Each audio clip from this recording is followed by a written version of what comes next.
Chapter 3 of The Girl on the Boat by P.G. Wodehouse. Sam Paves the Way.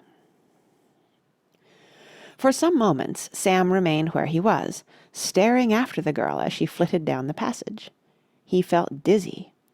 Mental acrobatics always have an unsettling effect, and a young man may be excused for feeling a little dizzy when he is called upon suddenly and without any warning to readjust all his preconceived views on any subject. Listening to Eustace Hignett's story of his blighted romance, Sam had formed an unflattering opinion of this Wilhelmina Bennet, who had broken off her engagement simply because on the day of the marriage his cousin had been short of the necessary wedding garment. He had indeed thought a little smugly how different his goddess of the red hair was from the object of Eustace Hignett's affections. And now they had proved to be one and the same. It was disturbing. It was like suddenly finding the vampire of a 5-reel feature film turned into the heroine. Some men, on making the discovery of this girl's identity, might have felt that Providence had intervened to save them from a disastrous entanglement. This point of view never occurred to Samuel Marlowe. The way he looked at it was that he had been all wrong about Wilhelmina Bennet. Eustace, he felt, had been to blame throughout. If this girl had maltreated Eustace's finer feelings, then her reason for doing so must have been excellent and praiseworthy. After all, poor old Eustace, quite a good fellow, no doubt, in many ways, but coming down to brass tacks, what was there about Eustace that gave him any claim to monopolize the affections of a wonderful girl? Where, in a word, did Eustace Hignett get off? He made a tremendous grievance of the fact that she had broken off the engagement, but what right had he to go about the place expecting her to be engaged to him? Eustace Hignett, no doubt, looked upon the poor girl as utterly heartless. Marlowe regarded her behaviour as thoroughly sensible. She had made a mistake, and, realizing this at the 11th hour, she had had the force of character to correct it.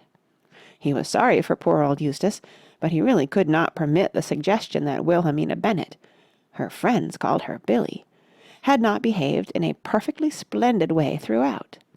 It was women like Wilhelmina Bennet, Billie to her intimates, who made the world worth living in. Her friends called her Billie.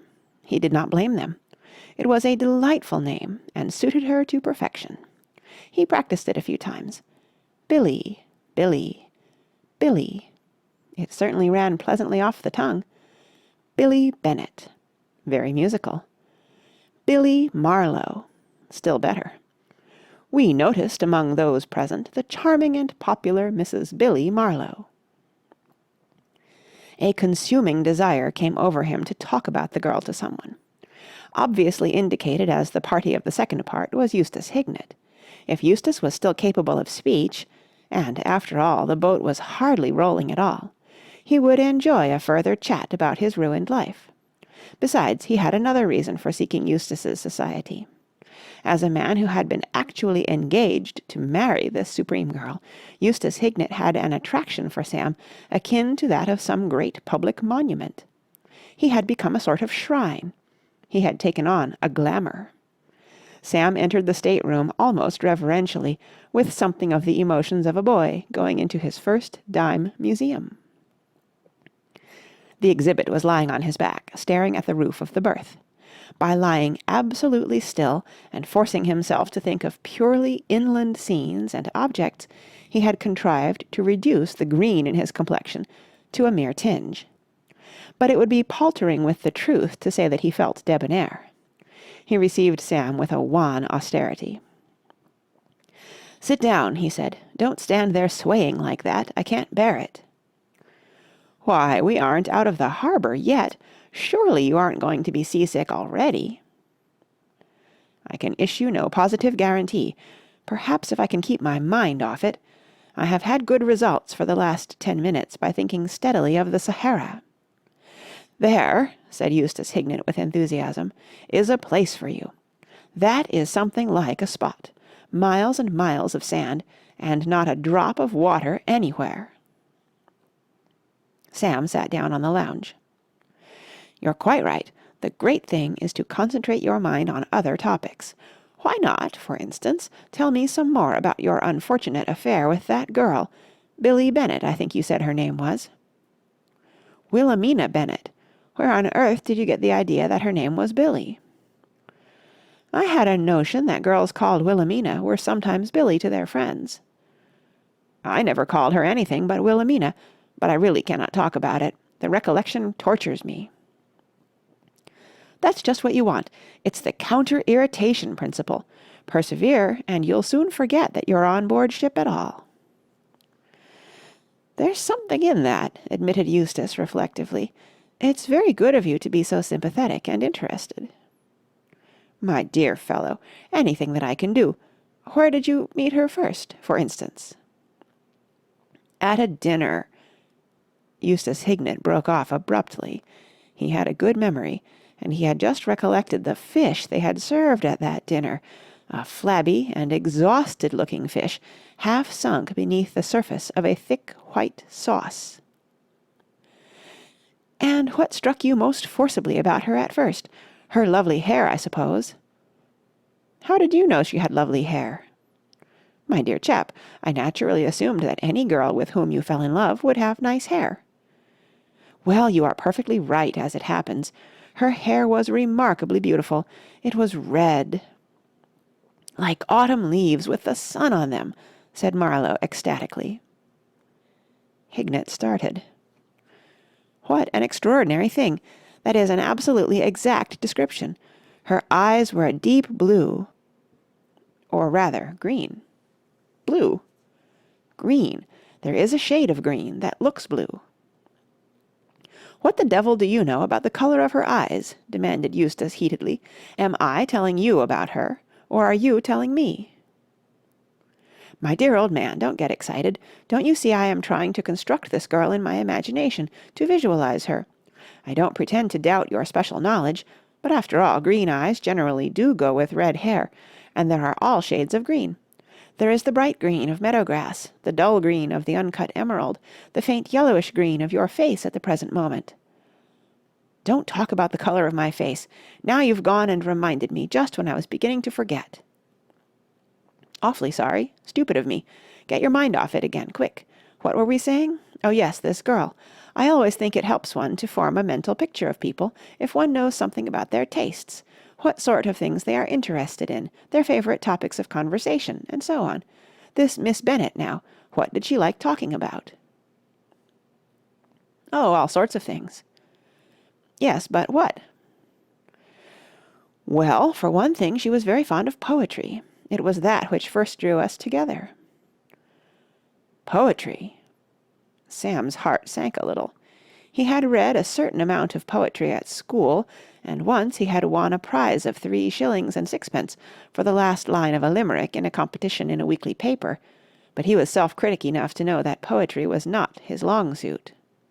Still, there was a library on board the ship, and no doubt it would be possible to borrow the works of some standard bard and bone them up from time to time. "Any special poet?" "Well, she seemed to like my stuff.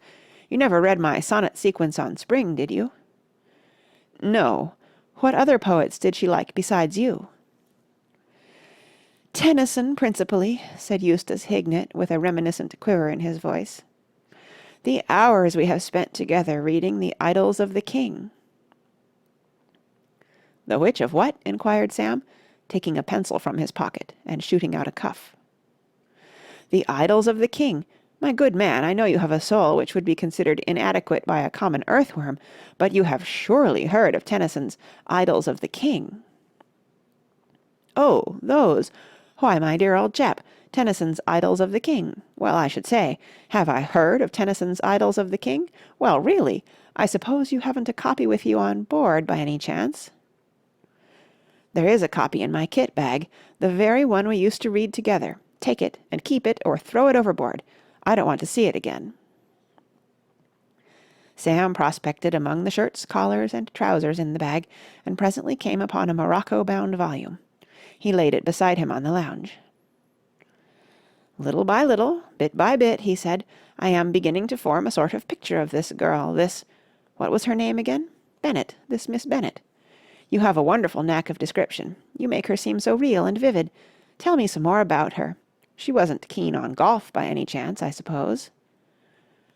"I believe she did play. The subject came up once, and she seemed rather enthusiastic. Why?" "Well, I'd much sooner talk to a girl about golf than poetry." "You are hardly likely to be in a position to have to talk to Wilhelmina Bennett about either, I should imagine." "No, there's that, of course. I was thinking of girls in general. Some girls bar golf, and then it's rather difficult to know how to start the conversation. But tell me, were there any topics which got on this Miss Bennett's nerves, if you know what I mean?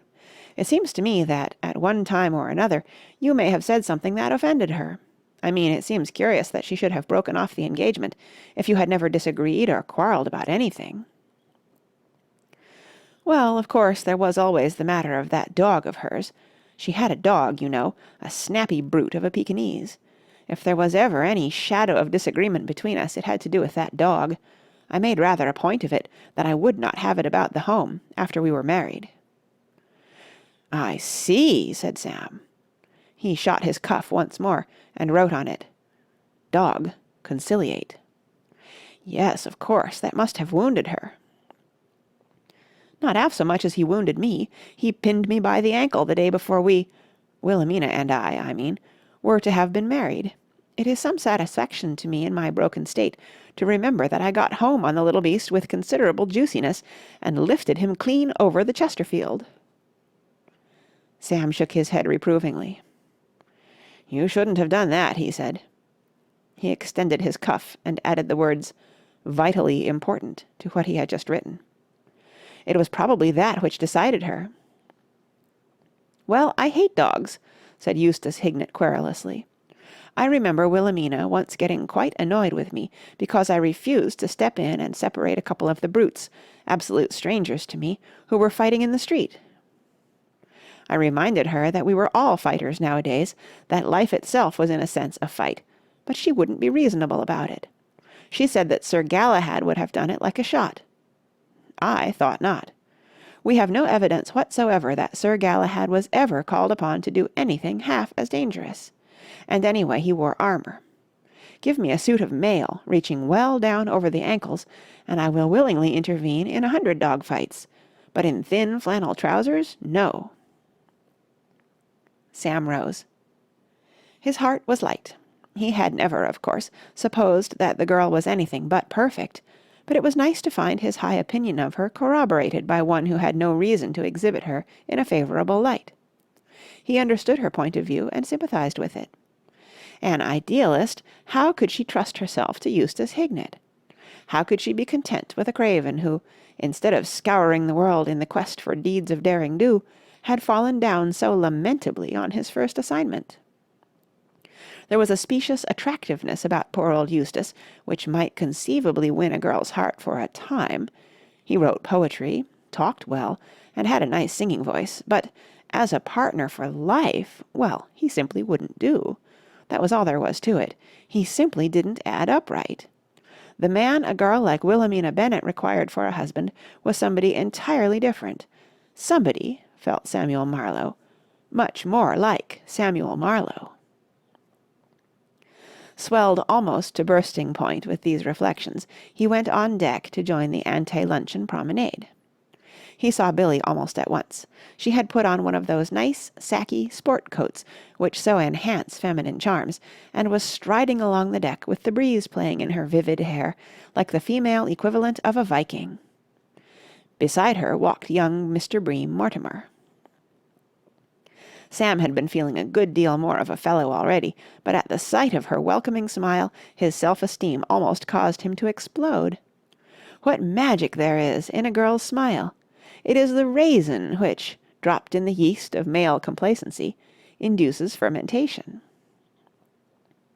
"Oh, there you are, Mr. Marlowe." "Oh, there you are," said Bream Mortimer, with a slightly different inflection. "I thought I'd like a breath of fresh air before lunch," said Sam. "Oh, Bream," said the girl. "Hello?" "Do be a darling and take this great heavy coat of mine down to my stateroom, will you? I had no idea it was so warm." "I'll carry it," said Bream. Nonsense. I wouldn't dream of burdening you with it. Trot along and put it on the berth. It doesn't matter about folding it up.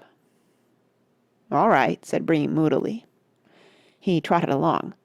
There are moments when a man feels that all he needs in order to be a delivery wagon is a horse and a driver. Bream Mortimer was experiencing such a moment. He had better chirrup to the dog while he's there, don't you think? Suggested Sam. He felt that a resolute man with legs as long as Bream's might well deposit a cloak on a berth and be back under the half-minute. Oh, yes. Bream! Hello. While you're down there, just chirrup a little more to poor Pinky. He does appreciate it so. Bream disappeared. It is not always easy to interpret emotion from a glance at a man's back, but Bream's back looked like that of a man to whom the thought has occurred that, given a couple of fiddles and a piano, he would have made a good hired orchestra. "How is your dear little dog, by the way?" inquired Sam solicitously, as he fell into step by her side. "Much better now, thanks. I've made friends with a girl on board. Did you ever hear her name? Jane Hubbard. She's a rather well-known big-game hunter, and she fixed up some sort of a mixture for Pinky, which did him a world of good. I don't know what was in it, except Worcester sauce, but she said she always gave it to her mules in Africa when they had the bots. It's very nice of you to speak so affectionately of poor Pinky when he bit you." "Animal spirits," said Sam tolerantly. "Pure animal spirits. I like to see them. But of course I love all dogs." "Oh, do you? So do I." "I only wish they didn't fight so much. I'm always stopping dog fights." "I do admire a man who knows what to do at a dog fight. I'm afraid I'm rather helpless myself. There never seems anything to catch hold of." She looked down. "Have you been reading? What is the book?" "The book? Oh, this. It's a volume of Tennyson." "Are you fond of Tennyson?" "I worship him," said Sam reverently. "Those—" he glanced at his cuff. "Those Idylls of the King. I do not like to think what an ocean voyage would be if I had not my Tennyson with me." "We must read him together. He is my favourite poet." "We will. There is something about Tennyson." "Yes, isn't there? I've felt that myself so often." "Some poets are whales at epics and all that sort of thing, while others call it a day when they've written something that runs to a couple of verses. But where Tennyson had the bulge was that his long game was just as good as his short. He was great off the tee and a marvel with his chip shots." "That sounds as though you play golf." "When I am not reading Tennyson, you can generally find me out on the links. Do you play?" "I love it. How extraordinary that we should have so much in common. You seem to like all the things I like. We really ought to be great friends." He was pausing to select the best of 3 replies when the lunch bugle sounded. "Oh dear," she cried, "I must rush, but we shall see one another again up here afterwards." "We will," said Sam. "We'll sit and read Tennyson." "Fine. You and I and Mortimer?" "Oh, no. Bream is going to sit down below and look after poor Pinky." Does he know he is?" "Not yet," said Billie. "I'm going to tell him at lunch." Chapter 4, Part 1. Sam Clicks. 1. It was the 4th morning of the voyage. Of course, when this story is done in the movies, they won't be satisfied with a bald statement like that. They will have a spoken title, or a cut-back sub-caption, or whatever they call the thing in the low dens where motion picture scenario lizards do their dark work, which will run: "And so, calm and golden, the days went by, each fraught with hope and youth and sweetness, linking 2 young hearts in silken fetters forged by the laughing love-god."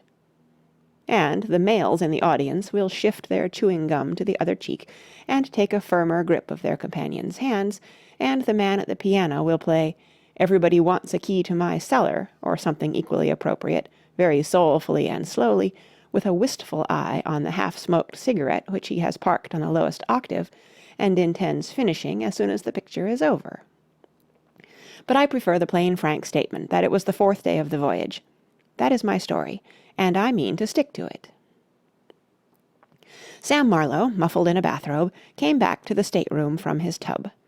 His manner had the offensive jauntiness of the man who has had a cold bath when he might just as easily have had a hot one. He looked out of the porthole at the shimmering sea. He felt strong and happy and exuberant. It was not merely the spiritual pride induced by a cold bath that was uplifting this young man. The fact was that, as he towelled his glowing back, he had suddenly come to the decision that this very day he would propose to Wilhelmina Bennet. Yes, he would put his fortune to the test, to win or lose it all. True, he had only known her for 4 days, but what of that?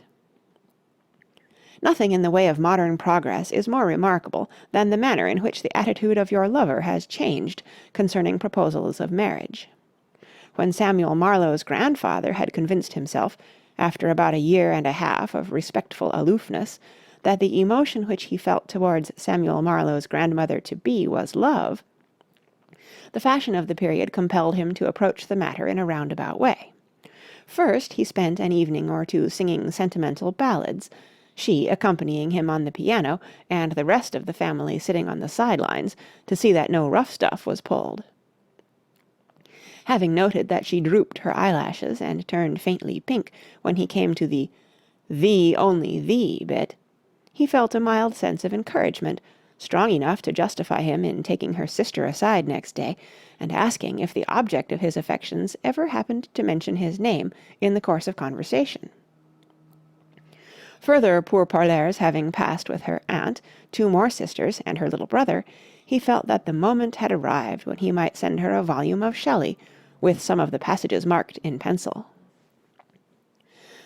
A few weeks later he interviewed her father and obtained his consent to the paying of his addresses, and finally, after writing her a letter which began, "Madam, you will not have been insensible to the fact that for some time past you have inspired in my bosom feelings deeper than those of ordinary friendship," he waylaid her in the rose garden and brought the thing off. How different is the behaviour of the modern young man! His courtship can hardly be called a courtship at all. His methods are those of Sir W. S. Gilbert's Alfonso. Alfonso, who for cool assurance all creation licks, he up and said to Emily, who has cheek enough for 6, "Miss Emily, I love you, will you marry? Say the word." And Emily said, "Certainly, Alfonso, like a bird." Sam Marlowe was a warm supporter of the Alfonso method. He was a bright young man, and did not require a year to make up his mind that Wilhelmina Bennet had been set apart by fate from the beginning of time to be his bride. He had known it from the moment he saw her on the dock, and all the subsequent strolling, reading, talking, soup-drinking, tea-drinking, and shuffleboard playing which they had done together had merely solidified his original impression. He loved this girl with all the force of a fiery nature. The fiery nature of the Marlowes was a byword in Bruton Street, Berkeley Square, and something seemed to whisper that she loved him. At any rate, she wanted somebody like Sir Galahad, and without wishing to hurl bouquets at himself, he could not see where she could possibly get anyone liker Sir Galahad than himself. So, wind and weather permitting, Samuel Marlowe intended to propose to Wilhelmina Bennet this very day. He let down the trick basin which hung beneath the mirror, and, collecting his shaving materials, began to lather his face. "I am the bandolero," sang Sam blithely through the soap. I am the bandolero. Yes, yes, I am the bandolero." The untidy heap of bedclothes in the lower berth stirred restlessly. "Oh, God!" said Eustace Hignett, thrusting out a tousled head. Sam regarded his cousin with commiseration. Horrid things had been happening to Eustace during the last few days, and it was quite a pleasant surprise each morning to find that he was still alive. "Feeling bad again, old man?" "I was feeling all right," replied Hignett churlishly, "until you began the farmyard imitations. What sort of a day is it?" "Glorious! The sea—" "Don't talk about the sea." "Sorry. The sun is shining brighter than it has ever shone in the history of the race. Why don't you get up?" "Nothing will induce me to get up." "Well, go a regular buster and have an egg for breakfast." Eustace Hignett shuddered. He eyed Sam sourly. "You seem devilish pleased with yourself this morning," he said censoriously. Sam dried the razor carefully and put it away. He hesitated. Then the desire to confide in somebody got the better of him. "The fact is," he said apologetically, "I'm in love." "In love?" Eustace Hignett sat up and bumped his head sharply against the berth above him. "Has this been going on long?" "Ever since the voyage started." "I think you might have told me," said Eustace reproachfully. "I told you my troubles. Why did you not let me know that this awful thing had come upon you?" "Well, as a matter of fact, old man, during these last few days I had a notion that your mind was, so to speak, occupied elsewhere." "Who is she?" "Oh, a girl I met on board." "Don't do it," said Eustace Hignett solemnly. "As a friend, I entreat you not to do it. Take my advice, as a man who knows women, and don't do it." "Don't do what?" "Propose to her. I can tell by the glitter in your eye that you are intending to propose to this girl, probably this morning." "Not this morning. After lunch. I always think one can do oneself more justice after lunch." "Don't do it. Women are the devil, whether they marry you or jilt you. Do you realize that women wear black evening dresses that have to be hooked up in a hurry when you are late for the theatre, and that, out of sheer wanton malignity, the hooks and eyes on those dresses are also made black? Do you realize?" "Oh, I've thought it all out." "And take the matter of children. How would you like to become the father, and a mere glance around you will show you that the chances are enormously in favour of such a thing happening, of a boy with spectacles and protruding front teeth who asks questions all the time? Out of 6 small boys whom I saw when I came on board, 4 wore spectacles and had teeth like rabbits. The other 2 were equally revolting in different styles. How would you like to become the father?" "There is no need to be indelicate," said Sam stiffly. "A man must take these chances." "Give her the miss in baulk," pleaded Hignett. "Stay down here for the rest of the voyage. You can easily dodge her when you get to Southampton. And if she sends messages, say you're ill and can't be disturbed." Sam gazed at him, revolted. More than ever he began to understand how it was that a girl with ideals had broken off her engagement with this man. He finished dressing, and, after a satisfying breakfast, went on deck. 2. It was, as he had said, a glorious morning. The sample which he had had through the porthole had not prepared him for the magic of it. The ship swam in a vast bowl of the purest blue on an azure carpet flecked with silver. It was a morning which impelled a man to great deeds, a morning which shouted to him to chuck his chest out and be romantic. The sight of Billie Bennet, trim and gleaming in a pale green sweater and white skirt, had the effect of causing Marlowe to alter the programme which he had sketched out. Proposing to this girl was not a thing to be put off till after lunch. It was a thing to be done now and at once. The finest efforts of the finest cooks in the world could not put him in better form than he felt at present. "Good morning, Miss Bennet." "Good morning, Mr. Marlowe." "Isn't it a perfect day?" "Wonderful." "It makes all the difference on board ship if the weather is fine." "Yes, doesn't it?" How strange it is that the great emotional scenes of history, one of which is coming along almost immediately, always begin in this prosaic way. Shakespeare tries to conceal the fact, but there can be little doubt that Romeo and Juliet edged into their balcony scene with a few remarks on the pleasantness of the morning. "Shall we walk round?" said Billie. Sam glanced about him. It was the time of day when the promenade deck was always full. Passengers in cocoons of rugs lay on chairs, waiting in a dull trance till the steward should arrive with the 11 o'clock soup. Others, more energetic, strode up and down. From the point of view of a man who wished to reveal his most sacred feelings to a beautiful girl, the place was practically a tube station during the rush hour. "It's so crowded," he said. "Let's go on to the upper deck." "All right, you can read to me. Go and fetch your Tennyson." Sam felt that fortune was playing into his hands. His 4 days' acquaintance with the bard had been sufficient to show him that the man was there 40 ways when it came to writing about love. You could open his collected works almost anywhere, and shut your eyes, and dab down your finger on some red-hot passage. A proposal of marriage is a thing which it is rather difficult to bring neatly into the ordinary run of conversation. It wants leading up to. But if you once start reading poetry, especially Tennyson's, almost anything is apt to give you your cue. He bounded light-heartedly into the stateroom, waking Eustace Hignett from an uneasy doze. "Now what?" said Eustace. "Where's that copy of Tennyson you gave me? I left it... Ah, here it is. Well, see you later." "Wait, what are you going to do?" "Oh, that girl I told you about," said Sam, making for the door. "She wants me to read Tennyson to her on the upper deck." "Tennyson?" "Yes." "On the upper deck?" "Yes." "This is the end," said Eustace Hignett, turning his face to the wall. Sam raced up the companionway as far as it went, then, going out on deck, climbed a flight of steps, and found himself in the only part of the ship which was ever even comparatively private. The main herd of passengers preferred the promenade deck, 2 layers below. He threaded his way through a maze of boats, ropes, and curious-shaped steel structures which the architect of the ship seemed to have tacked on at the last moment in a spirit of sheer exuberance. Above him towered one of the funnels, before him a long, slender mast. He hurried on, and presently came upon Billie sitting on a garden seat, backed by the white roof of the smoke-room. Beside this was a small deck, which seemed to have lost its way and strayed up here all by itself.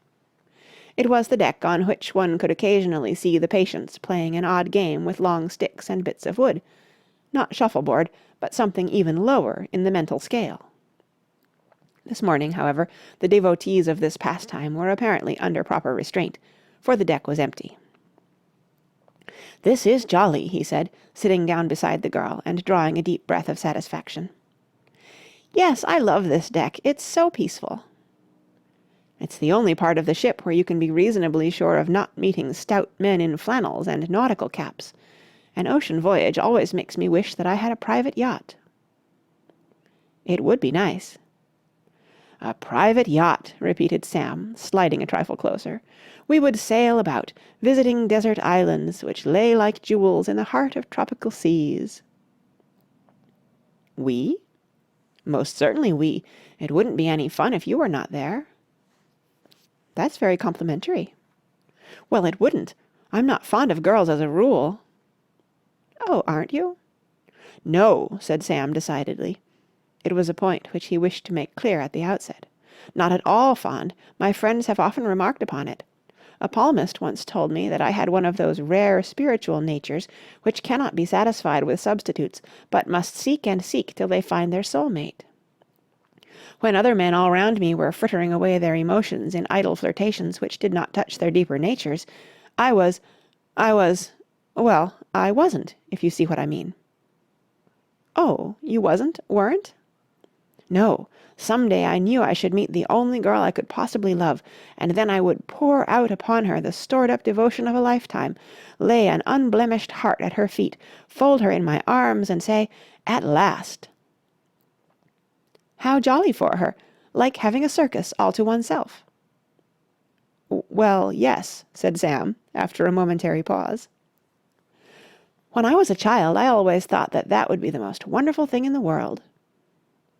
"The most wonderful thing in the world is love, a pure and consuming love, a love which—" "Oh, hello," said a voice. All through this scene, right from the very beginning of it, Sam had not been able to rid himself of a feeling that there was something missing. The time and the place and the girl, they were all present and correct. Nevertheless, there was something missing, some familiar object, which seemed to leave a gap. He now perceived that what had caused the feeling was the complete absence of Bream Mortimer. He was absent no longer. He was standing in front of them with one leg, his head lowered as if he were waiting for someone to scratch it. Sam's primary impulse was to offer him a nut. "Oh, hello, Bream," said Billie. "Hello," said Sam. "Hello," said Bream Mortimer. "Here you are." There was a pause. "I thought you might be here," said Bream. "Yes, here we are," said Billie. "Yes, we're here," said Sam. There was another pause. "Mind if I join you?" said Bream. "No," said Billie. "No," said Sam. "No," said Billie again. "No, that is to say, oh no, not at all." There was a third pause. "On second thoughts," said Bream, "I believe I'll take a stroll on the promenade deck, if you don't mind." They said they did not mind. Bream Mortimer, having bumped his head twice against overhanging steel ropes, melted away. "Who is that fellow?" demanded Sam wrathfully. "He's the son of father's best friend." Sam started. Somehow this girl had always been so individual to him that he had never thought of her having a father. "We have known each other all our lives," continued Billie. "Father thinks a tremendous lot of Bream. I suppose it was because Bream was sailing by her that father insisted on my coming over on this boat. I'm in disgrace. You know I was cabled for and had to sail at a few days' notice. "Oh, hello." "Why, Bream," said Billie, looking at him as he stood on the old spot in the same familiar attitude, with rather less affection than the son of her father's best friend might have expected. "I thought you said you were going down to the promenade deck." "I did go down to the promenade deck, and I'd hardly got there when a fellow who's getting up the ship's concert tomorrow night nobbled me to do something for it. I said I could only do conjuring tricks and juggling and so on, and he said, all right, do conjuring tricks and juggling then. He wanted to know if I knew anyone else who would help. I came up to ask you," he said to Sam, "if you would do something." "No," said Sam, "I won't." "He's got a man who's going to lecture on deep-sea fish, and a couple of women who both want to sing The Rosary, but he's still a turn or two short. Sure you won't rally round?" "Quite sure." "Oh, all right." Bream Mortimer hovered wistfully above them. "It's a great morning, isn't it?" "Yes," said Sam. "Oh, Bream," said Billie. "Hello." "Do be a pet and go and talk to Jane Hubbard. I'm sure she must be feeling lonely. I left her all by herself down on the next deck." A look of alarm spread itself over Bream's face. "Jane Hubbard? Oh, say, have a heart." "She's a very nice girl." "She's so darned dynamic. She looks at you as if you were a giraffe or something, and she would like to take a pot at you with a rifle." "Nonsense. Run along. Get her to tell you some of her big game hunting experiences. They are most interesting."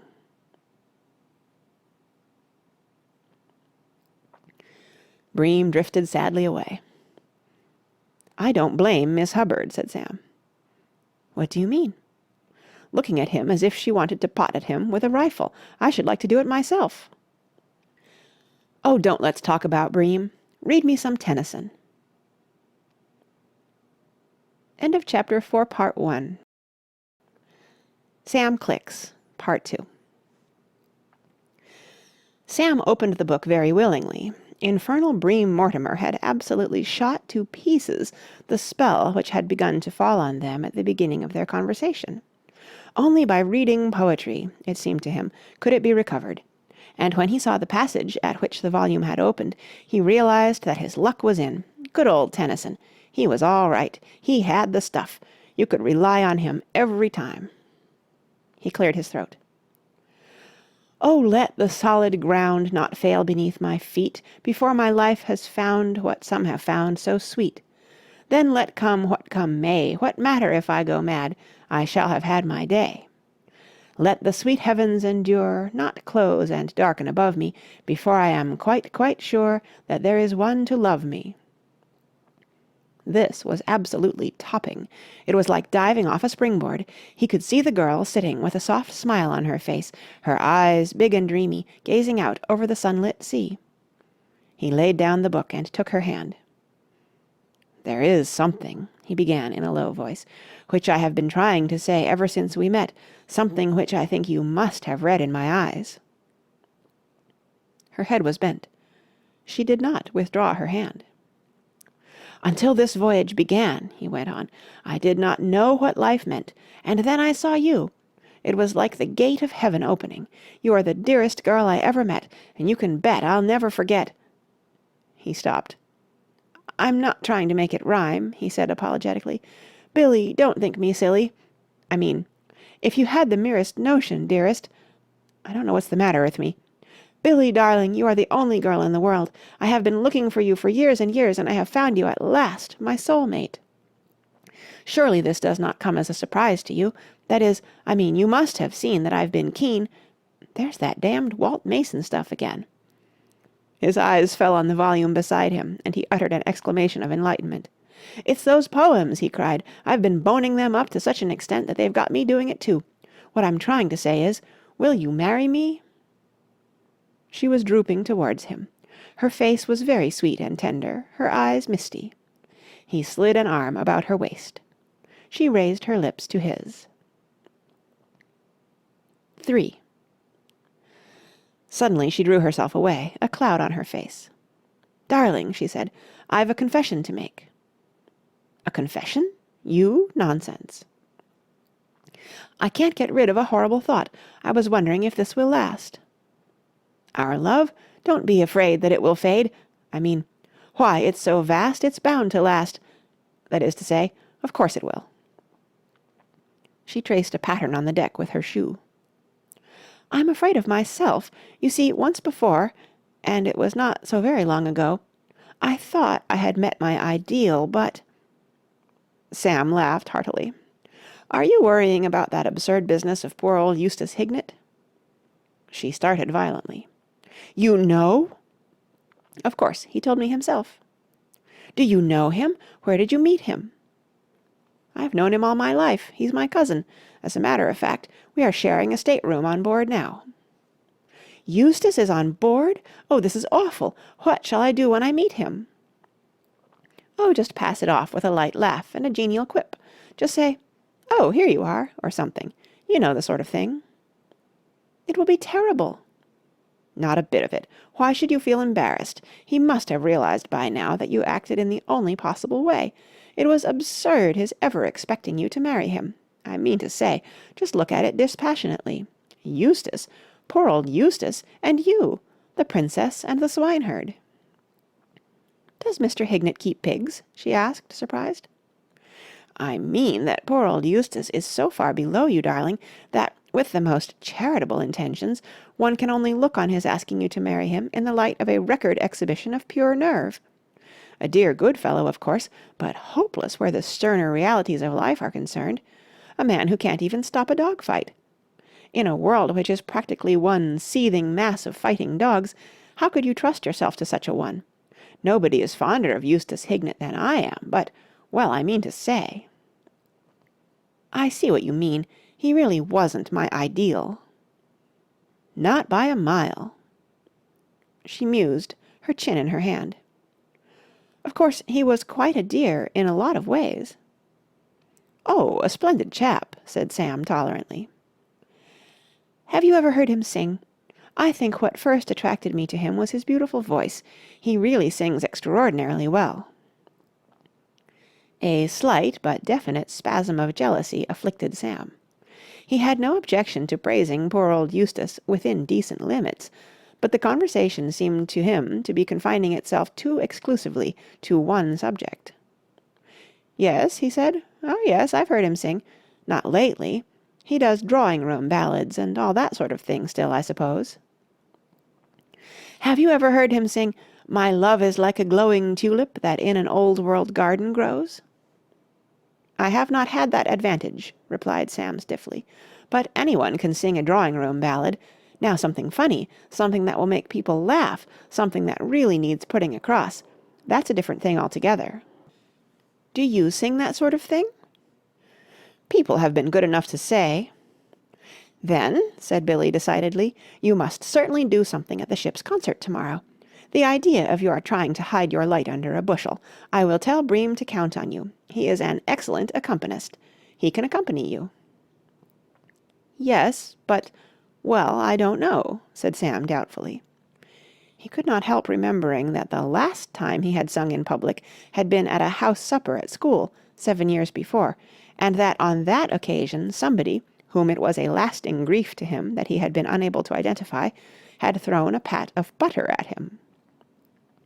"Of course you must sing," said Billie. "I'll tell Bream when I go down to lunch. What will you sing?" "Well, Well, I'm sure it will be wonderful, whatever it is. You are so wonderful in every way. You remind me of one of the heroes of old." Sam's discomposure vanished. In the first place, this was much more the sort of conversation which he felt the situation indicated. In the second place, he had remembered that there was no need for him to sing at all. He could do that imitation of Frank Tinney which had been such a hit at the Trinity Smoker. He was on safe ground there. He knew he was good. He clasped the girl to him and kissed her 16 times. 4. Billie Bennet stood in front of the mirror in her stateroom, dreamily brushing the glorious red hair that fell in a tumbled mass about her shoulders. On the lounge beside her, swathed in a businesslike grey kimono, Jane Hubbard watched her, smoking a cigarette. Jane Hubbard was a splendid specimen of bronzed, strapping womanhood. Her whole appearance spoke of the open air and the great wide spaces and all that sort of thing. She was a thoroughly wholesome, manly girl, about the same age as Billie, with a strong chin and an eye that had looked leopards squarely in the face and caused them to withdraw abashed into the undergrowth, or wherever it is that leopards withdraw when abashed. One could not picture Jane Hubbard flirting lightly at garden parties, but one could picture her very readily arguing with a mutinous native bearer, or with a firm touch putting sweetness and light into the soul of a refractory mule. Boudica in her girlhood must have been rather like Jane Hubbard. She smoked contentedly. She had rolled her cigarette herself with one hand, a feat beyond the powers of all but the very greatest. She was pleasantly tired after walking 85 times round the promenade deck. Soon she would go to bed and fall asleep the moment her head touched the pillow. But meanwhile she lingered here, for she felt that Billie had something to confide in her. "Jane," said Billie, "have you ever been in love?" Jane Hubbard knocked the ash off her cigarette. "Not since I was 11, she said in her deep musical voice. "He was my music master. He was 47 and completely bald, but there was an appealing weakness in him which won my heart. He was afraid of cats, I remember." Billie gathered her hair into a molten bundle and let it run through her fingers. "Oh, Jane," she exclaimed, "surely you don't like weak men. I like a man who is strong and brave and wonderful." "I can't stand brave men," said Jane. "It makes them so independent. I could only love a man who would depend on me in everything. Sometimes, when I have been roughing it out in the jungle," she went on rather wistfully, "I have had my dreams of some gentle, clinging man who would put his hand in mine and tell me all his poor little troubles and let me pet and comfort him and bring the smiles back to his face. I'm beginning to want to settle down. After all, there are other things for a woman to do in this life besides travelling and big game hunting. I should like to go into Parliament. And if I did that, I should practically have to marry. I mean, I should have to have a man to look after the social end of life, and arrange parties and receptions and so on, and sit ornamentally at the head of my table. I can't imagine anything jollier than marriage under conditions like that. When I came back a bit done up after a long sitting at the house, he would mix me a whiskey and soda and read poetry to me, or prattle about all the things he had been doing during the day. Why, it would be ideal." Jane Hubbard gave a little sigh. Her fine eyes gazed dreamily at a smoke ring which she had sent floating towards the ceiling. "Jane," said Billie, "I believe you're thinking of somebody definite. Who is he?" The big game huntress blushed. The embarrassment which she exhibited made her look manlier than ever. "I don't know his name." "But there is really someone?" "Yes." "How splendid! Tell me about him." Jane Hubbard clasped her strong hands and looked down at the floor. "I met him on the subway a couple of days before I left New York. You know how crowded the subway is at the rush hour. I had a seat, of course, but this poor little fellow, so good-looking, my dear, he reminded me of the pictures of Lord Byron, was hanging from a strap and being jerked about till I thought his poor little arms would be wrenched out of their sockets. And he looked so unhappy, as though he had some secret sorrow. I offered him my seat, but he wouldn't take it. A couple of stations later, however, the man next to me got out, and he sat down and we got into conversation. There wasn't time to talk much. I told him I had been downtown fetching an elephant gun, which I had left to be mended. He was so prettily interested when I showed him the mechanism. We got along famously. But "Oh, well, it was just another case of ships that pass in the night. I'm afraid I've been boring you." "Oh, Jane, you haven't. You see, I'm in love myself." "I had an idea you were," said her friend, looking at her critically. "You've been refusing your oats the last few days, and that's a sure sign. Is he that fellow that's always around with you and who looks like a parrot?" "Bream Mortimer? Good gracious, no!" cried Billie indignantly. "As if I should fall in love with Bream." "When I was out in British East Africa," said Miss Hubbard, "I had a bird that was the living image of Bream Mortimer. I taught him to whistle Annie Laurie and to ask for his supper in 3 native dialects. Eventually he died of the pip, poor fellow. Well, if it isn't Bream Mortimer, who is it?" "His name is Marlowe. He's tall and handsome and very strong-looking. He reminds me of a Greek god." "Ugh," said Miss Hubbard. "Jane, we're engaged." "No," said the huntress, interested. "When can I meet him?" "I'll introduce you to-morrow. I'm so happy." "That's fine." "And yet, somehow," said Billie, plaiting her hair, "do you ever have presentiments? I can't get rid of an awful feeling that something's going to happen to spoil everything." "What could spoil everything?" "Well, I think him so wonderful, you know. Suppose he were to do anything to blur the image I have formed of him." "Oh, he won't. You said he was one of those strong men, didn't you? They always run true to form. They never do anything except be strong." Billie looked meditatively at her reflection in the glass. "You know, I thought I was in love once before, Jane." "Yes?" "We were going to be married, and I had actually gone to the church, and I waited, and he didn't come, and what do you think had happened?" "What?" "His mother had stolen his trousers." Jane Hubbard laughed heartily. "It's nothing to laugh at," said Billie seriously. "It was a tragedy.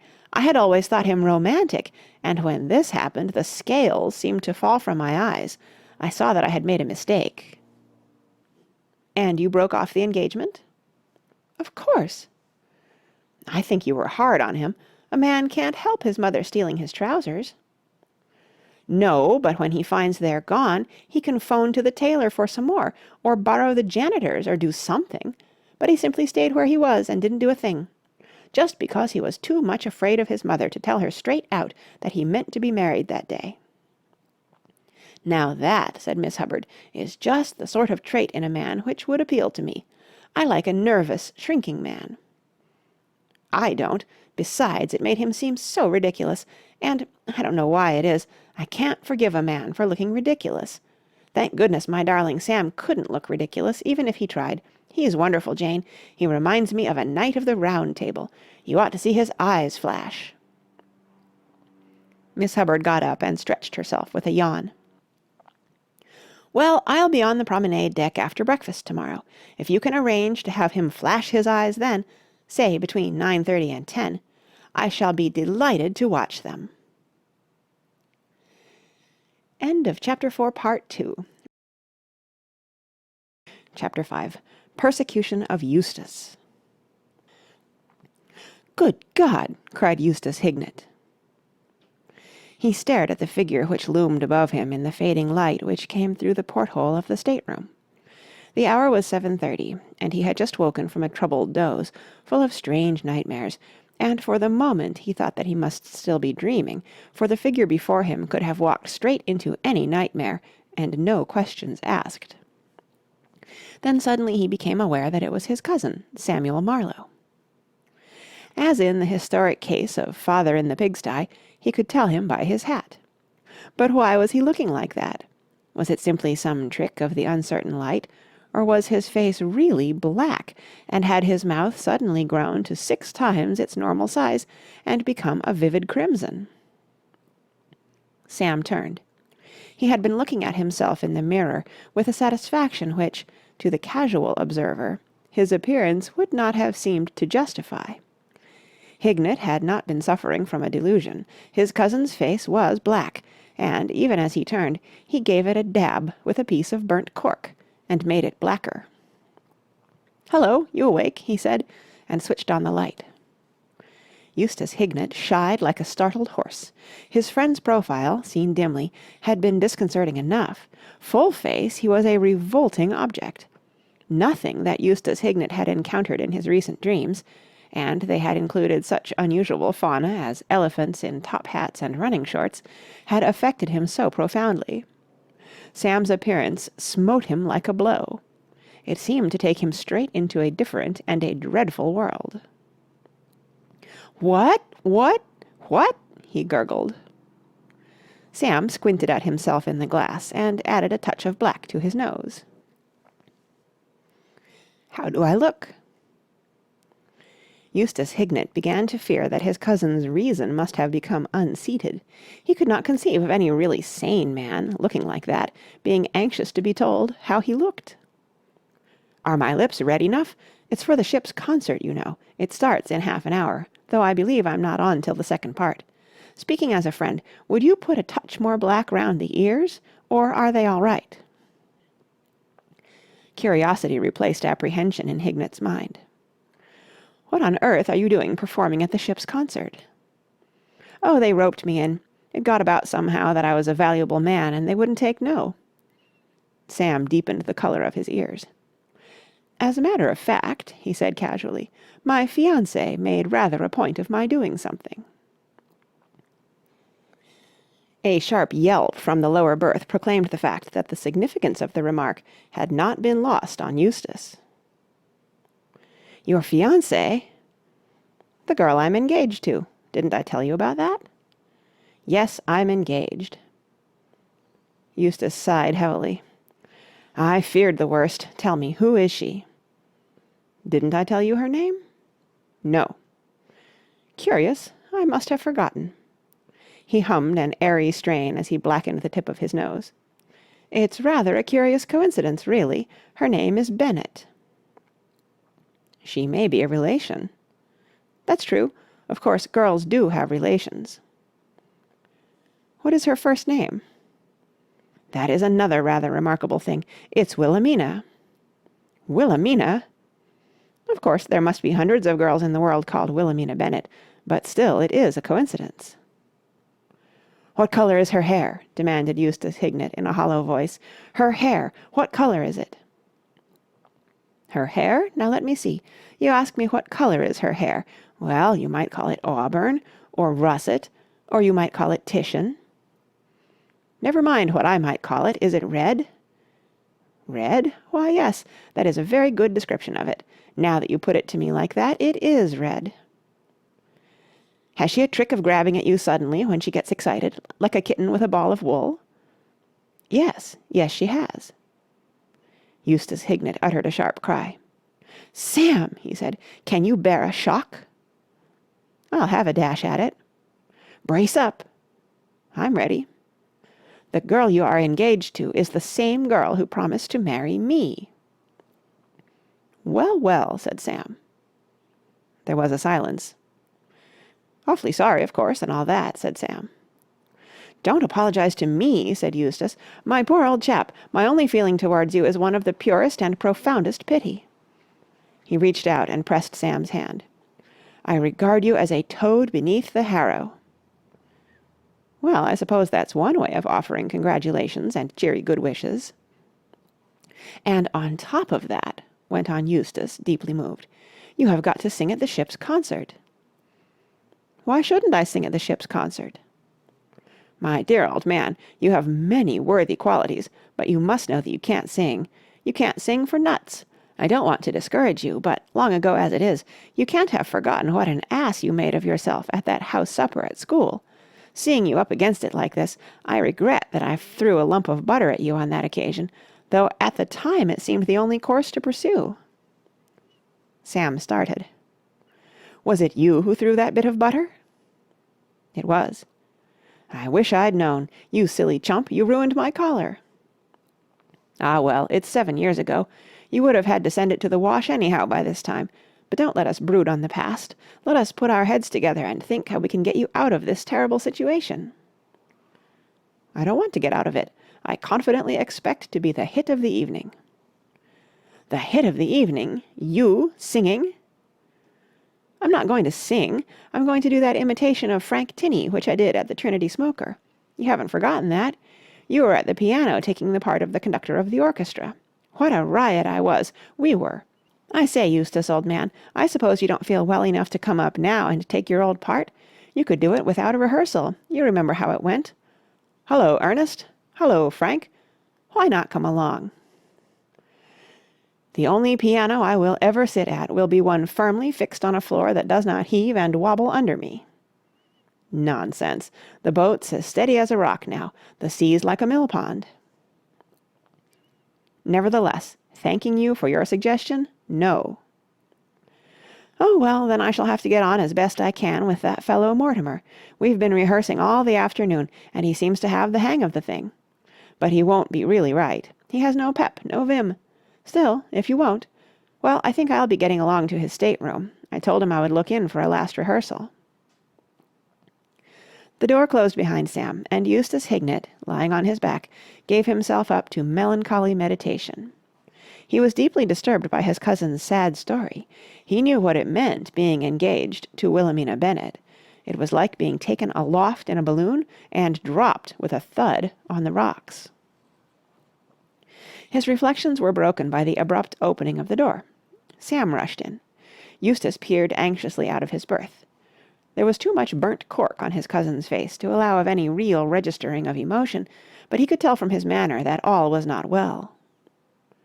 "What's the matter?" Sam sank down on the lounge. "The bounder has quit." "The bounder? What bounder?" "There is only one. Bream Mortimer, curse him. There may be others whom thoughtless critics rank as bounders, but he is the only man really deserving of the title. He refuses to appear. He has walked out on the act. He has left me flat. I went into his stateroom just now as arranged, and the man was lying on his bunk groaning." "I thought you said the sea was like a mill-pond." "It wasn't that. He's perfectly fit. But it seems that the silly ass took it into his head to propose to Billie just before dinner. Apparently he's loved her for years in a silent, self-effacing way, and of course she told him that she was engaged to me, and the thing upset him to such an extent that he says the idea of sitting down at a piano and helping me give an imitation of Frank Tinney revolts him. He says he intends to spend the evening in bed reading Schopenhauer. I hope it chokes him." "But this is splendid. This lets you out." "What do you mean, lets me out?" "Why, now you won't be able to appear. Oh, you will be thankful for this in years to come." "Won't I appear? Won't I dashed well appear? Do you think I'm going to disappoint that dear girl when she is relying on me? I would rather die." "But you can't appear without a pianist." "I've got a pianist." "You have?" "Yes, a little undersized shrimp of a fellow with a green face and ears like water wings." "I don't think I know him." "Yes, you do. He's you." "Me?" "Yes, you. You are going to sit at the piano tonight."